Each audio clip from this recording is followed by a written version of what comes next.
ഒന്നുമില്ല. Reliance industries limited stock ഇപ്പോൾ നമുക്ക് വാങ്ങാൻ പറ്റുമോ ഇല്ല എന്ന് നമ്മളൊന്ന് നോക്കാൻ പോകുന്നത്. അതിന് നമ്മൾ ട്രേഡിംഗ് വ്യൂ ഓപ്പൺ ചെയ്യുക.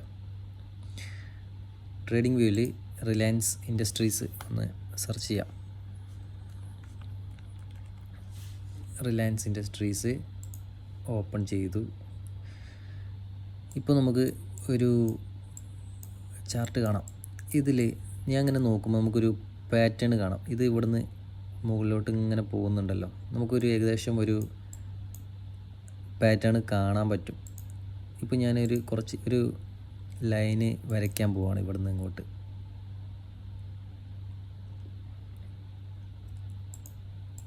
ഇവിടുന്ന് ഇങ്ങോട്ടൊരു ലൈനും ഇവിടുന്ന് ഇങ്ങോട്ടും ഒരു ലൈന് വരച്ച് നോക്കി. നമുക്കൊന്ന് അഡ്ജസ്റ്റ് ചെയ്ത് നോക്കാം അങ്ങോട്ടും ഇങ്ങോട്ടും ഒന്നായിട്ട്. ഇവിടെ ഈ ബോട്ടം ഭാഗത്തും ഇവിടെ ആയിട്ടൊന്ന് അഡ്ജസ്റ്റ് ചെയ്യാം. ഇങ്ങനെ വരില്ല, ഇത് ഇങ്ങനെ വരുമ്പോൾ ഒരു ചെറിയൊരു മാച്ചിങ് വരുന്നുണ്ട്. കാരണം മൊത്തം ക്യാൻഡിൽസും ഇതിൻ്റെ ഒരു ഗ്യാപ്പിലൂടെയാണ് അങ്ങോട്ടും ഇങ്ങോട്ടും ഈ ഒരു ഏകദേശം ഇതിലൂടെയാണ് ഇങ്ങോട്ട് പോയിക്കൊണ്ടിരിക്കുന്നത്. അതിനോട് തട്ടി മുകളിൽ തട്ടി താഴേക്ക് വന്ന് എല്ലാത്തിലും ടച്ച് ആവുന്നുണ്ട്. അപ്പോൾ നമുക്ക് ഈ പ്രൈസ് ഇപ്പോൾ നിൽക്കുന്നത് 1391 ഇവിടെ നിന്ന് ഇത് മുകളിലേക്ക് വരാം, ഇവിടെ വരെ വരുമെന്ന് നമുക്ക് പ്രതീക്ഷിക്കാം. അല്ലാതെ ഇത് ഇങ്ങോട്ട് പോകാൻ സാധ്യത ഉണ്ട്. എന്നാലും നമുക്ക് ഈ സ്റ്റോക്ക് മാർക്കറ്റിൻ്റെ കാര്യത്തിൽ ഒരിക്കലും ഉറപ്പ് പറയാൻ പറ്റില്ല. അപ്പോൾ നമുക്ക് പ്രതീക്ഷകളേ ഉള്ളൂ. ടെക്നിക്കൽ വെച്ച് നോക്കുമ്പോൾ ഇത് ഇവിടെ വരെ വരാം. 31% പ്രോഫിറ്റ് ഇതിൽ നിന്ന് കിട്ടും. അപ്പോൾ ടെക്നിക്കൽ വെച്ച് നോക്കുമ്പോൾ നമുക്കിത് വാങ്ങാൻ പറ്റും. ഇനി താഴോട്ട് വരികയാണെങ്കിൽ തന്നെ എവിടെ വരെ വരും? ഇവിടെ ഒരു സപ്പോർട്ട് ലൈന് കാണാം. അതായത് ഈ ഭാഗം ഇവിടെ ടച്ച് ആയിട്ടുള്ള ഭാഗത്ത് വരെ ഇത് വരും. അല്ലെങ്കിൽ ഇതിൻ്റെ മുകളിലെ ഈ ഒരു റെസിസ്റ്റൻസ് ഇവിടെ വരെ ഇത് താഴോട്ട് വന്നിട്ട് ഈ ലൈനിൽ തട്ടിയിട്ട് വീണ്ടും മുകളിലോട്ട് വരാം. അല്ലെങ്കിൽ വീണ്ടും താഴോട്ട് വന്ന് ഈ ലൈന് നേരത്തെ പറഞ്ഞ പോലെ ഈ ലൈന് വരെ വരാം.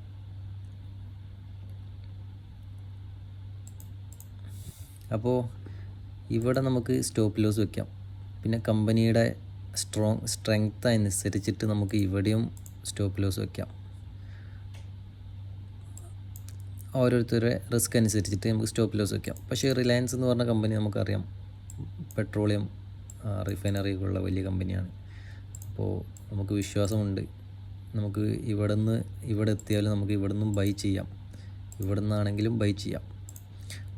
ഇപ്പോൾ നമ്മൾ ബൈ ചെയ്യുന്നത് മുഴുവൻ ക്യാഷ് ഇൻവെസ്റ്റ് ചെയ്യാതെ, ഇപ്പോൾ 1 lakh നമ്മുടെ കയ്യിലുണ്ടെങ്കിൽ അതിൽ നമ്മൾ ഒരു 50,000 രൂപ നമ്മൾ ഇൻവെസ്റ്റ് ചെയ്യാൻ പാടുള്ളൂ. അതിനുശേഷം ഇതൊരു 10% താഴേക്ക് ഇറങ്ങിയാൽ കുറച്ചുകൂടി നമ്മൾ ഇൻവെസ്റ്റ് ചെയ്ത് കൊടുക്കുക. അതിനുശേഷം വീണ്ടും താഴേക്ക് വരികയാണെന്നുണ്ടെങ്കിൽ വീണ്ടും ഇൻവെസ്റ്റ് ചെയ്ത് കൊടുക്കുക. അങ്ങനെ നമ്മൾ ഘട്ടം ഘട്ടമായിട്ട് ഇൻവെസ്റ്റ് ചെയ്യുകയാണെങ്കിലുള്ള ഗുണം എന്ന് വെച്ചാൽ ഇത് കുറച്ച് മുകളിലോട്ട് വരും. അപ്പോൾ നമ്മൾ താഴെന്ന് വാങ്ങിയതും ഇവിടുന്ന് വാങ്ങിയതും എല്ലാം കൂടി കൂട്ടി മുകളിലോട്ടൊരു നല്ലൊരു പ്രോഫിറ്റിലേക്ക് നമ്മളെത്തും. ആദ്യം നമുക്ക് വേണ്ടത് ക്ഷമയാണ്. ഇത് താഴോട്ട് വരുമ്പോൾ നമ്മൾ പേടിച്ചിട്ട് ഇവിടുന്ന് വിൽക്കാൻ പാടില്ല. റിലയൻസ് നമ്മളെ കമ്പനി, നമ്മൾ ട്രസ്റ്റഡ് ആണ്, നമുക്ക് വിശ്വസിക്കാം. അതിനു വേണ്ടി വേറൊരു കാര്യം കൂടി നമുക്കിതിൽ നോക്കാനുണ്ട്. അത് നമ്മൾ ഗൂഗിൾ എടുത്തിട്ട് ഒരു വെബ്സൈറ്റ് ഉണ്ട്, സ്ക്രീനർ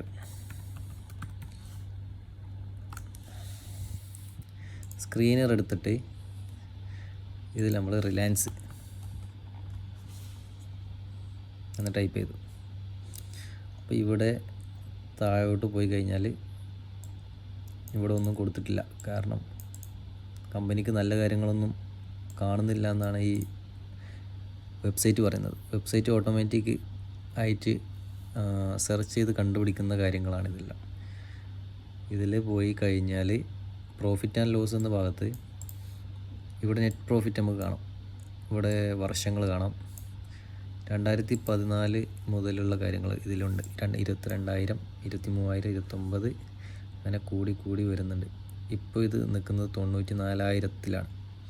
അതായത് ഓരോ വർഷത്തിലും ഇത് പ്രോഫിറ്റ് കൂടി കൂടി വരുന്നുണ്ട്. അതുപോലെ താഴെ EPSും കാണാം. 21, 26, 30, 20, 60 നിൽക്കുന്നുണ്ട്. ഇത് നല്ലൊരു പോസിറ്റീവ് സൈനാണ് കമ്പനീനെ സംബന്ധിച്ച്. നമുക്കിത് സ്ക്രീനറിലും നമുക്കിത് വാങ്ങാൻ പറ്റും എന്നുള്ള സൈനാണ് കിട്ടിയിരിക്കുന്നത്. അതുപോലെ വേറൊരു വെബ്സൈറ്റ് കൂടിയുണ്ട്. അതിൻ്റെ പേരാണ് ഫിനോളജി ടിക്കർ. ഈ വെബ്സൈറ്റിനകത്ത് റിലയൻസ്, ഇവിടെ റിലയൻസ് ഇൻഡസ്ട്രീസ്, ഇതിനകത്ത് ഇവിടെ നമുക്ക് കമ്പനിയുടെ കടം എത്ര ഉണ്ടെന്ന് കാണാൻ പറ്റും. 2,11,790 കോടി കടം കമ്പനിക്കുണ്ട്. പക്ഷേ ഇതിൻ്റെ മാർക്കറ്റ് ക്യാപ്പ്, കമ്പനിയുടെ മൊത്തം വാല്യൂ നോക്കുമ്പോൾ 18,83,855 കോടിയാണ്. അതിൽ 2,11,000 കോടി എന്ന് പറയുന്നത് ഒരു ആവറേജ് കടം തന്നെയാണ്. എങ്കിലും നമുക്ക് റിലയൻസ് അറിയാലോ, കമ്പനിയെ പറ്റി നമുക്കറിയാം. മുകേഷ് അംബാനിയാണ്. ഒരുപാട് പൊളിറ്റിക്കൽ സപ്പോർട്ടെല്ലാം ഉണ്ട്. പിന്നെ വേറെ ഒന്നും ഞാൻ പറയുന്നില്ല. പിന്നെ താഴെ പോയി കഴിഞ്ഞാൽ പിന്നെ ഇവിടെ കാണാൻ പറ്റും നമുക്ക് ഇവരെ ബ്രാൻഡുകൾ, ഈ കമ്പനിയിൽ ഉൾപ്പെട്ടിട്ടുള്ള ബ്രാൻഡുകൾ. ജിയോ, അതുപോലെ എല്ലാവർക്കും അറിയുന്ന ചില കമ്പനികൾ ഇതിലുണ്ട്. വിമൽ അറിയാം, Ajio online shopping website, DNMX ക്ലോത്താണ്. അങ്ങനെ നമുക്ക് അറിയുന്ന കുറച്ച് കാര്യങ്ങൾ ഇതിൽ ബ്രാൻഡുകൾ നമുക്കറിയാം. ഇൻസ്റ്റോർ, ഇവരുടെ മാളിനകത്ത് വരുന്ന റിലയൻസ് ജ്വല്ലറി, ട്രെൻഡ്സ്,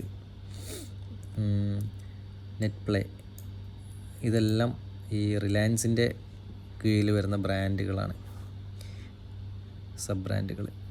അതുപോലെ ഇതിന് താഴെ പ്രധാനപ്പെട്ട കാര്യമാണ് പ്രൊമോട്ടേഴ്സ് എന്നുള്ളത്. 50% പ്രൊമോട്ടേഴ്സ് ഹോൾഡ് ചെയ്യുന്നുണ്ട് ഈ കമ്പനി. 2024 ജൂണിൽ 50.33% ആൾക്കാർ, അതായത് പ്രൊമോട്ടേഴ്സ് ഇത് ഹോൾഡ് ചെയ്തിട്ടുണ്ടായിരുന്നു. പിന്നെ ഇത് ഇപ്പോൾ ഈ സമയത്തിൽ വരെ ഇത് കുറച്ച് കുറഞ്ഞിട്ടുണ്ട്. എങ്കിലും ചെറിയൊരു കുറവേ ഉള്ളൂ, വലിയൊരു കുറവൊന്നുമില്ല. അതുപോലെ ഡൊമസ്റ്റിക് ഇൻസ്റ്റിറ്റ്യൂഷൻസ് 19.9% വാങ്ങിയിട്ടുണ്ട്. അതുപോലെ FIIയും 19% ഉണ്ട്. പിന്നെ പബ്ലിക്കിൻ്റെ കയ്യിൽ ഒരു 10% ഷെയറുണ്ട്. ഇവരും ഇത് ഹോൾഡ് ചെയ്തിട്ടുണ്ട്. പിന്നെ സ്ട്രെങ്ത്ത് കാണിക്കുന്നുണ്ട്, കുറച്ച് സ്ട്രെങ്ത്തുകൾ ഇവിടെ കാണിക്കുന്നുണ്ട്. ലിമിറ്റേഷൻസ് എല്ലാം കുറച്ച് കുറവായി. ഇതെല്ലാം ഓട്ടോമാറ്റിക്കായി ജനറേറ്റ് വരുന്നതാണ്, ആരും ഇവിടെ മാനുവലായിട്ട് ടൈപ്പ് ചെയ്യുന്നതല്ല. കമ്പനി AI എന്നൊക്കെ പറയുന്ന പോലെ. അതുപോലെ ഏറ്റവും വലിയ ഇൻവെസ്റ്റർ മുകേഷ് അംബാനി തന്നെയാണ്. മുകേഷ് അംബാനി ആൻഡ് ഫാമിലി ഇത്രയും കോടി ഇതിൽ ഇൻവെസ്റ്റ് ചെയ്തിട്ടുണ്ട്. പിന്നൊന്നും മെയിനായിട്ട് നോക്കാനില്ല. പിന്നെ ഞാൻ അതിനുശേഷം തൊട്ട് ഇപ്പുറത്ത് വേറൊരു വെബ്സൈറ്റിൽ പോകുന്നത് ഫൺ ഡേറ്റ. മുമ്പത്തെ വീഡിയോയിൽ കാണിച്ച പോലെ ഫൺ ഡേറ്റയിൽ ഞാൻ പോയിട്ട് ഇതിലും ഞാൻ റിലയൻസ് ഇൻഡസ്ട്രീസ് നമ്മൾ സെലക്ട് ചെയ്യാം. ഇതിലും പോസിറ്റീവ് കൂടുതൽ കാണുന്നത് സോൾവൻസി മാത്രം റെഡായിട്ട് കാണിക്കുന്നുണ്ട്. അത് വലിയൊരു പ്രശ്നമല്ല, ബാക്കിയെല്ലാം പോസിറ്റീവാണ്. മറ്റെല്ലാ വെബ്സൈറ്റിലും നോക്കിയത് നമ്മൾ അത്യാവശ്യ കാര്യങ്ങൾ, കൂടുതൽ കാര്യങ്ങൾ ഇനിയും നോക്കാനുണ്ട്. പക്ഷെ നമ്മൾ ബേസിക് നോക്കിയിട്ട് എല്ലാ കാര്യങ്ങളും നോക്കിയിട്ട് ഇൻവെസ്റ്റ് ചെയ്യാൻ എല്ലാവർക്കും കഴിയണമെന്നില്ല, എല്ലാവർക്കും അതിന് താല്പര്യമില്ല സ്വന്തമായിട്ട് പഠിക്കുന്നതിലൊന്നും. പക്ഷേ ഇങ്ങനെ ബേസിക്കെങ്കിലും നമ്മൾ നോക്കിയിട്ട്, വെറുതെ ഇൻവെസ്റ്റ് ചെയ്യുന്നതിനും നല്ലത് ഇങ്ങനെ ബേസിക്കായിട്ട് എന്തെങ്കിലും നോക്കിയിട്ട് ഇൻവെസ്റ്റ് ചെയ്യാം. പ്രോഫിറ്റ് ആൻഡ് ലോസ് എന്തായാലും മസ്റ്റായിട്ട് നോക്കുക, എന്നാലും നമുക്ക് കാര്യം പിടിയിട്ടും ഇവരെ കമ്പനി ഗ്രോത്തിലാണോ അല്ലയോ എന്ന്. ഇത്രയും വർഷത്തെ നമുക്ക് കിട്ടും. 2014 മുതൽ 2025 വരെ ഇവരെ ഗ്രോത്താണോ ലോസാണോ നമുക്കറിയാൻ കഴിയും. അപ്പോൾ ഇത് റിലയൻസ് ഇൻഡസ്ട്രീസിൻ്റെ വാങ്ങണോ വേണ്ടയോ എന്നുള്ള ഒരു തീരുമാനം എടുക്കണം. നമുക്കിത് വാങ്ങാം എന്ന് തീരുമാനം എടുക്കാൻ പറ്റും. ഈ പ്രൈസിൽ നമുക്കിത് വാങ്ങാം. ഇതിപ്പോൾ വാങ്ങിക്കഴിഞ്ഞാൽ നമുക്ക് 30% പ്രോഫിറ്റ് കിട്ടും. അത് ഏകദേശം ഇവിടെ വരെ ആകുമ്പോൾ ഇത് ടച്ച് ആവും. താഴെ കാണാം, ഇവിടെ ഈ ഒരു ഭാഗത്ത് നമുക്ക് ഇതിൻ്റെ വർഷവും നമുക്ക് കാണാം, ഏത് സമയത്ത് ഇവിടെ എത്തും നമുക്ക് കാണാൻ പറ്റും. 2026 ജനുവരിയിൽ ഇത് 30.4% കിട്ടും. ഇത് വലിയൊരു പ്രോഫിറ്റ് അല്ല, ഇത് റിസ്ക് കുറഞ്ഞ ഒരു സ്റ്റോക്കാണ്. വലിയ റിസ്ക് എടുക്കുന്ന സ്റ്റോക്കുകൾ വേറെ ഉണ്ട്, പക്ഷേ അതിൽ നല്ല പ്രോഫിറ്റും കിട്ടും. പക്ഷേ ഇത് റിലയൻസിൻ്റെ കമ്പനിയാണ്. ഇത് അധികം താഴോട്ട് പോവാറില്ല, ഇതുവരെ ഇത് അധികം താഴേക്ക് പോയിട്ടില്ല. പിന്നെ ഈ ഒരു ഭാഗത്ത് കാണാം 2025 ഇവിടെ കുറച്ച് താഴോട്ട് വന്നിട്ട് കാണാൻ പറ്റും. ഇതെല്ലാം പിന്നെ 2019 ഇത് കോവിഡ് വന്നതിൻ്റെ താഴ്ചയാണ്. 2019 2020 അതിനുശേഷം ഇത് ഇവിടെ ഒരു താഴ്ച വന്നിട്ടുണ്ട്. പക്ഷേ ഇത് മുകളിലോട്ട് കയറി ഇവിടം വരെ എത്തി. ഇനി ഇത് താഴോട്ട് ഇപ്പോൾ നമുക്ക് വാങ്ങാൻ പറ്റും. അതിന് ശേഷം ഇത് ഇവിടെ വരെ വരും. ഒന്നില്ലെങ്കിൽ മുകളിലോട്ട് അല്ലെങ്കിൽ താഴോട്ട് പോകും. താഴോട്ട് വരികയാണെങ്കിൽ 10% ഇറങ്ങിക്കഴിഞ്ഞാൽ വീണ്ടും നമ്മൾ ഇൻവെസ്റ്റ് ചെയ്ത് കൊടുക്കുക. അങ്ങനെ താഴെ എത്തി പിന്നെ നമ്മൾ ഇൻവെസ്റ്റ് ചെയ്യരുത്. പിന്നെ നമുക്ക് സ്റ്റോപ്പ് ലോസ് കാണേണ്ടി വരും. കാരണം അത്രയും ഇടിയാണെങ്കിൽ നമ്മൾ സ്റ്റോപ്പ് ലോസ് വിറ്റ് ഒഴിവാവുക എന്നുള്ളതാണ്. പക്ഷേ ഞാൻ ഇത് വിറ്റ് ഒഴിവാവില്ല. കാരണം എൻ്റെ കയ്യിലുള്ള ഒരുപാട് ക്യാഷ് ഞാൻ ഇതിൽ ഇൻവെസ്റ്റ് ചെയ്യൂല. ഞാൻ പല കമ്പനിയിലായിട്ട് ഒരു 7 കമ്പനികളിൽ സ്പ്ലിറ്റ് ആക്കിയിട്ട് ഞാൻ ഇൻവെസ്റ്റ് ചെയ്യുള്ളൂ. ഇത് താഴ്ന്നു പോയാലും ഞാൻ വെയിറ്റ് ചെയ്യും ഇത് കയറി വരുന്നവരെ. കാരണം കമ്പനി നമുക്കറിയാം, നല്ല ട്രസ്റ്റഡ് കമ്പനിയാണ്.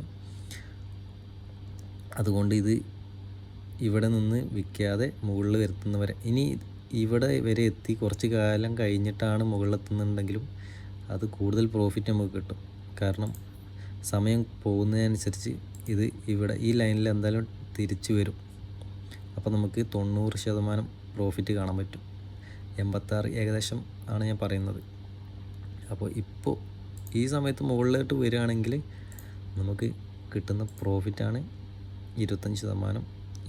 നേരെ വരില്ല, ഇങ്ങനെ വരുള്ളൂ. 30% കിട്ടും. ഇനി ഒന്ന് താഴെ വന്ന് ഒന്ന് കറങ്ങിയിട്ട് വരികയാണെന്നുണ്ടെങ്കിൽ 55, 60, 70 അങ്ങനെ കിട്ടും. ഏകദേശം കണക്കാണ്. അപ്പോൾ നമുക്ക് വാങ്ങാൻ പറ്റും. ഇത് വാങ്ങാൻ നമുക്ക് ഇപ്പോൾ പറ്റിയ സ്റ്റോക്കാണെന്ന് പറഞ്ഞ് ഞാൻ ഈ വീഡിയോ നിർത്തുകയാണ്.